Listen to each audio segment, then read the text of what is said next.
ખબર નહીં, પણ મેં ત્યાં જે અવશેષો જોયા છે ધર્મની ધારાના, બીજાની વાત નહીં કરતો, તો એ મહાપુરુષ કેટલા બધા અનુભવી હશે, કેટલા બધા સિદ્ધ હોય છે, એ જ ધારા પ્રમાણે આપણે ચાલવાનું છે.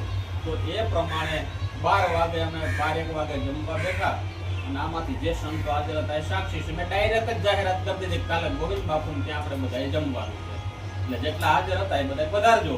ગોવિંદ બાપુને કીધું, મેં કીધું આપને ગોવિંદ બાપુની ફોજના જે કંઈ ભિખારી પુરુષ છે એને બાપુ આપ કેવા લાગે બધાને કહેજો. એટલે આ તાત્કાલિક આયોજન થયું છે, કારણ કે કલ કરે છો આજ કરને આજ કરે છો અબ કર. કોરોનાએ આપણા બધાને શીખવાડી દીધું સમયની કિંમત કેટલી હોય, અને બધા જાણી ગયા ને. ઘણી વખત આપણે કેવું થતું હોય કે હવે કાલ કરશું, પ્રમદી કરશું, મહિનાથી પછી સાહેબ કરવું જ નહીં, વિચાર શુદ્ધ આવે એટલે તત્ક્ષણ એનો અમલવારી કરી દે.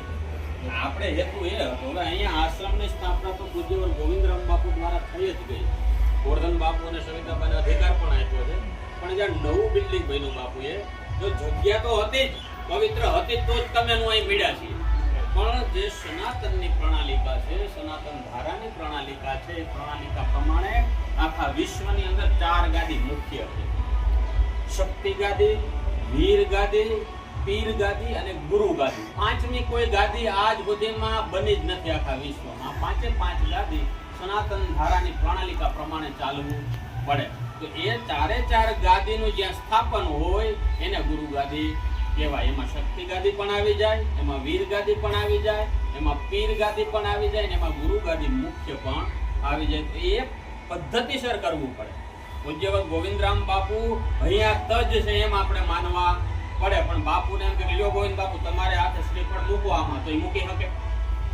મને કયો મૂકે? પણ એમના અધિકારીઓ છે કે મુખ્ય ગુરુ ગાદીથી આવેલા બિપિન બાપુ છે, તો એમ તો આપણે જ માનવાનું છે કે આપણી સમક્ષ પૂજ્ય ગોવિંદ બાપુ છે. એટલે એ પ્રણાલિકાથી આપણે આને ઉજાગર કરવું પડે, અને એ તમારી મારી નૈતિક જવાબદારી આવે. સંતો મહંતો મહાપુરુષોની આ જવાબદારી આવે. આપ બધા કદાચ દેલવાડાઓ તો પરિપૂર્ણ નથી, આપને કોઈ 50 લાખ ની તો મને ડાયરેક્ટ જ કેવું જોઈએ કે બાપુ જો આ થોડું આમ છે, આમ કરો તો સારું. સજેશન આપણે કોઈ ના આપી શકીએ, પણ આપણે તો નિકટના છીએ તો આપણે એને બતાવી શકીએ કે બાપુ આ શાક છે ને એમાં થોડીક માખી પડી ગઈ છે, શાકને ફેંકી દો તો સારું. સંત એમ ના કે ના ના હું ખાઈ જાઉં, એ આપણી ફરજ બને છે. કોઈ કચરો પીડ્યો હોય છાશમાં તો સંત સહી કાઢીને ખાઈ જાય, પી જાય, પણ આપણે જોઈ ગયા હોય તો આપણી ફરજ એ બને કે બાપુ એમાં આ કચરો પીડ્યો છો, આને સાઈડમાં મૂકી દો, બીજી આવી જાય. હવે આ હું વાત કરું છું, બધા સારી રીતે સમજી શકો છો, બરાબર? આ છાશની શાકની વાત નથી, એટલે આ તો ગુપ્ત વાત ના બધા મહાપુરુષના સાનિધ્ય